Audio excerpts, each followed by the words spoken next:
Good morning, students. We have started a new chapter, that is staffing. And in staffing chapter, we have just introduction what is staffing and what are the importance or what is the importance of staffing. We have also studied about HRM. In today class, we are going for the process of staffing. Staffing, selection, recruitment. Staffing, selection, and recruitment. All these process, all these terms related to staff, this chapter have their process, and these all process are important from the examination point of view. First of all, staffing, how the process of staffing started. The first step is related to staffing is estimating manpower requirement. Staffing means to in this step, first of all, we decide, yeah, the HRM or the human resource manager decided how many persons are needed for the organization and what type of skill is required to this. Is that clear? For this purpose, what the manager do? He contact with the other departments. He get the written permit. He get the written requirement of number of persons required by them for their department, and also the skill required by them. Under this management requirement, manpower requirement, there is necessity of two things. One is workload analysis, another is workforce analysis. Workload analysis, what do you mean by workload analysis? It means the assessment of the number and types of human resources necessary for the performance of various jobs and accomplishment of organizational objective. Means to say, organisation के objective को achieve करने के लिए, पूरा करने के लिए, different jobs को परफॉर्म करने के लिए कितने मैन पावर, कितने ह्यूमन रिसोर्स की रिक्वायरमेंट है और किस टाइप के ह्यूमन रिसोर्स की रिक्वायरमेंट है, that is called workload analysis. और वर्क फोर्स एनालिसिस में हम ये एनालाइज करते हैं कितना रिसोर्स हमारे पास ऑलरेडी अवेलेबल है, कहीं हम अंडर स्टाफ तो नहीं है, या ओवर स्टाफ तो नहीं है, या ऑप्टिमल स्टाफ नहीं है. क्योंकि ना ही ओवर स्टाफिंग की सिचुएशन अच्छी है और ना ही अंडर स्टाफिंग की सिचुएशन डिज़ायरेबल है. तो इसलिए वर्कलोड एनालिसिस और वर्कफोर्स एनालिसिस सबसे पहले हमें समझना होता है. Man power requirement. Workload means हमें ये देखना होता है कितने पर्सनस चाहिए, किस टाइप के ह्यूमन रिसोर्स चाहिए. और वर्क फोर्स में हम ये देखते हैं कि जितने हमारे पास अवेलेबल हैं वो कहीं ओवरलोड तो नहीं है, कहीं वो ओवर स्टाफ तो नहीं है, कहीं वो अंडर स्टाफ तो नहीं है. तो neither the over staffing NOR the under staffing is a desirable situation. अब जब हम ये एस्टिमेट कर लेते हैं कि हमें इतने मैन पावर की रिक्वायरमेंट है on the basis of those who are working in the job already और those who are new required. इसके बाद नेक्स्ट स्टेप आता है रिक्रूटमेंट. रिक्रूटमेंट मीन्स क्या है? Recruitment means identification of the sources of manpower availability and making efforts to secure applicant for the various job position in the organisation. अब recruitment में क्या आता है कि जो भी हमारे जो हम कह सकते हैं कैंडिडेट्स हैं, उनको अपने कंपनी के लिए अट्रैक्ट करना, उनको प्रोस्पेक्टिव जो भी कैंडिडेट्स हैं उनको मोटिवेट करना, मोटिवेट भी नहीं बोले, उनको एक तरफ से अट्रैक्ट करना, उनको हम अपनी तरफ से कंपनी की तरफ उनका ध्यान दिलवाना कि या तो कंपनी की तरफ अट्रैक्ट करवाना कि आएँ और वो कंपनी में क्या करें, अप्लाइड करें. जितनी भी वेरियस जॉब पोजीशंस हैं उनके लिए। This is called recruitment. तो रिक्रूटमेंट क्या है? मैन फॉर एंड जो मैन पावर रिक्वायरमेंट एनालिसिस है, एस्टिमेटिंग है। उसके बाद नेक्स्ट स्टेप है प्रोस्पेक्टिव कैंडिडेट्स को कंपनी में अप्लाइड करवाना।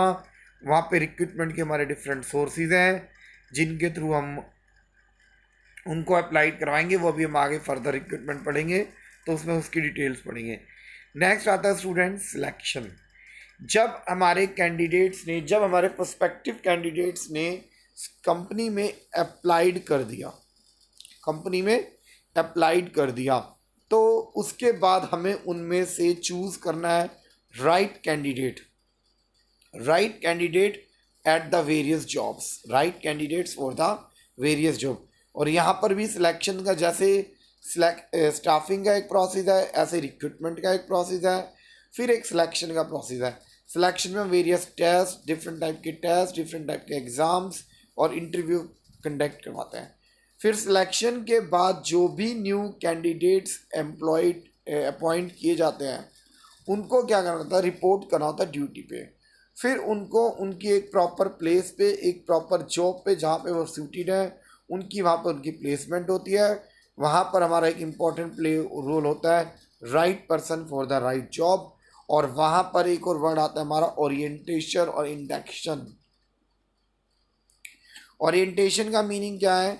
जैसे कि हम अपने ऑर्गेनाइजेशन में जो भी न्यू एम्प्लॉयज़ हैं उनको फैमिलराइज करवाते हैं यूनिट, जो नई यूनिट्स हैं उनके साथ, सुपरवाइजर्स के साथ, प्रीवियस एम्प्लॉयज़ के साथ, जो वर्किंग है एग्जिस्टिंग एम्प्लॉयज़ हैं उनके साथ फैमिलियर करवाते हैं। उनको उनकी जॉब, उनका procedure, leave, medical history, geography, organisations के बारे में समझाया जाता है। वेजेस से रिलेटेड बातों को बताया जाता है। तो फर्स्ट स्टेप क्या था स्टूडेंट्स? यस, फर्स्ट था वर्कफोर्स और वर्क लोड एनालिसिस को स्टेप्स को करते हुए मैन पावर रिक्वायरमेंट की नेसेसिटी करना। दूसरा रिक्रूटमेंट था। नेक्स्ट वन सिलेक्शन था। सिलेक्शन के बाद प्लेसमेंट और ओरिएंटेशन था। जब अब वो एम्प्लॉयज़ अपनी एक पोस्ट पे पहुंच गया तो उसके बाद कोई भी कितना भी ट्रेंड हो, कोई भी कितना भी एक्सपीरियंसड हो, एक नई कंपनी के लिए उस कंपनी को, उस एम्प्लॉय को अपने अकॉर्डिंग ट्रेनिंग देनी पड़ती है। Systematic training helps in increasing the skill and knowledge of employees in doing their jobs through various method।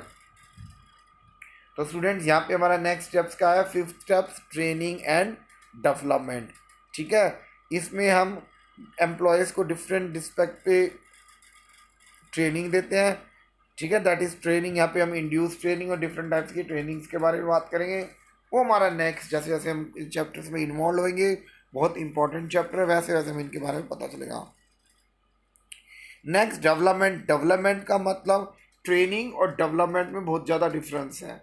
Training तो एक पर्टिकुलर जॉब, एक पर्टिकुलर टाइम काम के लिए ट्रेन करना, लेकिन डेवलपमेंट मीन्स उसको ओवरऑल एक ग्रोथ देना, उसकी स्किल को, उसकी कॉम्पिटेंस को, प्रेजेंट जॉब के अकॉर्डिंग उसकी कैपेबिलिटीज़ को हायर जॉब के लिए, फ्यूचर के लिए ट्रेन करना, that is called development. Next one होता है performance appraisal. It is concern with the rating और evaluating the performance of the employee. जब एम्प्लॉय वहाँ पे प्लेस्ड हो जाता है, अपनी काम पे पहुँच जाता है, तब उसका परफॉर्मेंस अप्रेजल होता है। उसको या तो ट्रांसफ़र या प्रमोशन देके डिफरेंट टाइप्स के परफॉर्मेंस अप्रेजल से उसको नेक्स्ट स्टेप्स तक पहुँचाया जाता है। और इस तरह से हमारा ये स्टाफिंग का जो एक प्रोसेस है वो कंप्लीट होता है स्टूडेंट्स। इसमें हमने स्टूडेंट्स क्या क्या पढ़ा, ध्यान देना स्टूडेंट्स। हमने स्टाफिंग के स्टेप्स पढ़े, स्टाफिंग के प्रोसेस के स्टेप्स पढ़े।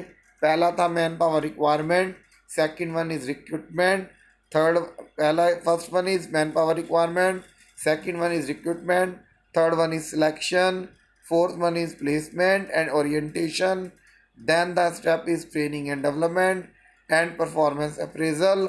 और इसमें अपॉइंटमेंट वगैरह सारा इसमें इंक्लूड होता है, प्रॉपरली फीडबैक वगैरह भी इसी में आपका इंक्लूड होता है।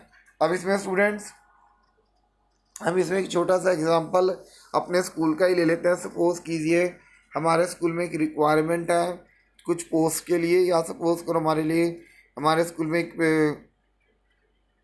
जैसे आपने इंग्लिश में किया है एप्लीकेशन फॉर जॉब, वैसे ही हमें एक कुछ पीजीटी टीचर्स की रिक्वायरमेंट है। अब वो रिक्वायरमेंट कैसे पता चलेगी? जब मैनेजर, स्कूल की मैनेजर डिफरेंट डिपार्टमेंट से पूछेंगे कि आपके यहाँ पर कितनी जॉब, कितने टीचर्स की रिक्वायर्ड है, कौन से डिपार्टमेंट में कितना चाहिए। उसके बाद मैडम ये भी एनालिसिस करेंगी कि हमारे पास कहीं स्टाफ पहले से कम तो नहीं है, या कहीं स्टाफ ज़्यादा तो नहीं है, कहीं कम स्टाफ पे ज़्यादा बोझ तो नहीं चला पुराने स्टाफ पे। उसके बाद मैडम क्या करेगी, प्रोस्पेक्टिव डिफरेंट कैंडिडेट्स के लिए डिफरेंट मीडियम्स के थ्रू, डिफरेंट चैनल के थ्रू उनको रिक्रूट करेंगी। रिक्रूटमेंट के लिए उनसे एप्लीकेशंस मंगवाएंगी, वो रिक्रूटमेंट हम आगे करेंगे। फिर नेक्स्ट क्या होगा, जो भी रिक्रूटेड कैंडिडेट्स आएंगे उनका एक प्रॉपर वे में सिलेक्शन होगा, उनका written test, oral test, interviews वगैरह होंगे। उसके बाद उसको जॉब असाइन करवाई जाएगी और एक ओरिएंटेशन में उसको स्कूल के साथ इंट्रोड्यूस करवाया जाएगा। जब स्कूल में उसको इंट्रोड्यूस करवा दिया गया, उसको सैलरी वगैरह सारी डिसाइड होंगी। फिर उसको स्कूल के अकॉर्डिंग ट्रेन किया जाएगा। मैंने अभी बोला कि बच्चे कितना भी ट्रेंड हो, उसको अपनी जॉब, अपने स्कूल के कंडीशंस के अकॉर्डिंग हमें ट्रेन करना पड़ेगा स्टूडेंट। फिर डेवलपमेंट में नहीं, ट्रेनिंग उसके साथ साथ उसे बाकी स्किल्स जैसे कंप्यूटर नॉलेज, इंग्लिश और बाकी चीज़ों को भी इम्प्रूव करवाया जाएगा। टाइम टू टाइम उनके सेमिनार कंडक्ट होंगे। फिर थोड़े टाइम बाद या साथ टू साथ उसकी परफॉर्मेंस अप्रेजल होगा, इवेलुएट किया जाएगा, या तो उसे ट्रांसफ़र करके कहीं और, या उसको प्रमोशन देके उसकी परफॉर्मेंस अप्रेजल की जाएंगी। तो ये सारे हमारे स्टेप्स आते हैं स्टूडेंट्स, किसमें? स्टाफिंग के प्रोसेस में। तो इसी में हमारा एक क्वेश्चन भी है स्टूडेंट्स कि a company A be started a new plant for manufacture solar based motor bikes in India. India is highly competitive and high has cost effective production base in this sector. AB Limited is planning to capture 30% of the market in India and also aim to export bikes worth 5 crore in next 2 years. To achieve this target, it requires highly trained and motivated workforce. A Mr. X is appointed by the company to advise in the matter. Brief explain the process of staffing which the company has to follow. Students अब देखो, इसमें तो direct आपको values के बारे में कह दिया गया, तो आपको इसमें डायरेक्ट आपको स्टाफिंग के लिए बोल दिया गया, तो इसमें कोई प्रॉब्लम नहीं है। आपको इसके सारे स्टेप्स मेंशन करने हैं। इसमें लास्ट में एक परफॉर्मेंस अप्रेजल और उसके बाद एक कंपनसेशन ऑफ एम्प्लॉयज़, जिसमें हमारी सैलरी वगैरह डिसाइड होती है, वो भी एक फाइनल किया जाता है, जिसमें उसे different cash, non cash incentives भी दी जाते हैं। और स्टूडेंट नए सिलेबस में हमारे वैल्यू बेस्ड क्वेश्चंस आने बंद हो चुके हैं। तो आज हमने स्टूडेंट इसमें क्या पढ़ा? हमने पढ़ा स्टाफिंग का प्रोसेस, बहुत इंपॉर्टेंट है, तो इसे please be attentive, be serious about that.